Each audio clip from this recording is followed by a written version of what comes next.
মধ্যপ্রাচ্যে চলমান সংঘাতের মধ্যে ইসরায়েলে বন্দী ব্যক্তিদের আত্মীয় ও সমর্থকরা সরকার ও নীতি নির্ধারকদের উদ্দেশ্যে বিক্ষোভ ও প্রতিবাদ চালাচ্ছেন। গত কয়েক মাস ধরে তেল আবিব সহ বিভিন্ন শহরে পরিবারগুলো জিম্মি বন্দীদের নিঃশর্ত মুক্তি দাবি করে সরাসরি ও সংঘটিত বিক্ষোভে নামছে। তারা সরকারের কাছে দ্রুত সমঝোতা এবং বন্দীদের নিরাপত্তা নিশ্চিত করার আহ্বান জানাচ্ছেন।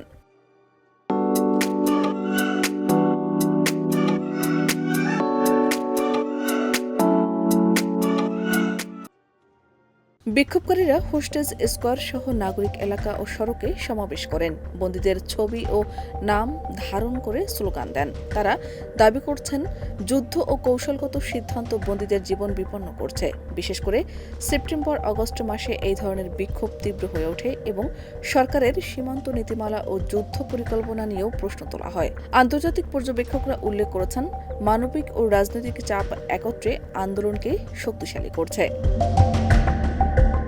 তবে বিক্ষোভ চলাকালীনই লেবাননের সহিংসতা নতুন মাত্রা পায়। 25শে জানুয়ারি ইসরায়েলি বিমান হামলায় বেকা উপত্যকা, বৌশুলাইয়া ও আইতা আল সাবাহ সহ একাধিক স্থানে অন্তত 2 জন নিহত হন। খিরবাত সেলমে এক গুদামে হামলায় 1 জন নিহত ও 1 জন আহত হয়।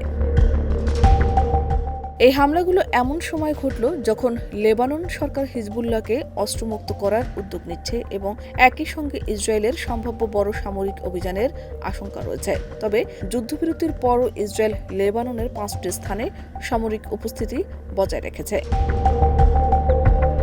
সীমান্তবর্তী গ্রামগুলোতে ইসরায়েলি হামলা ও ধ্বংসযজ্ঞের কারণে বহু মানুষ এখনও নিজ বাড়িতে ফিরতে পারেননি। এ অবস্থায় হিজবুল্লাহ লেবানন সরকারকে কূটনৈতিক তৎপরতা জোরদার করার আহ্বান জানিয়েছে এবং যুদ্ধবিরতির পৃষ্ঠপোষক দেশগুলোকে ইসরায়েলের উপর চাপ সৃষ্টি করার অনুরোধ করছে। বিশ্লেষকদের মতে, ধারাবাহিক এই হামলাগুলো যুদ্ধবিরতির কার্যকারিতা এবং মধ্যপ্রাচ্যের শান্তি প্রক্রিয়াকে গুরুতর ঝুঁকির মুখে ফেলছে।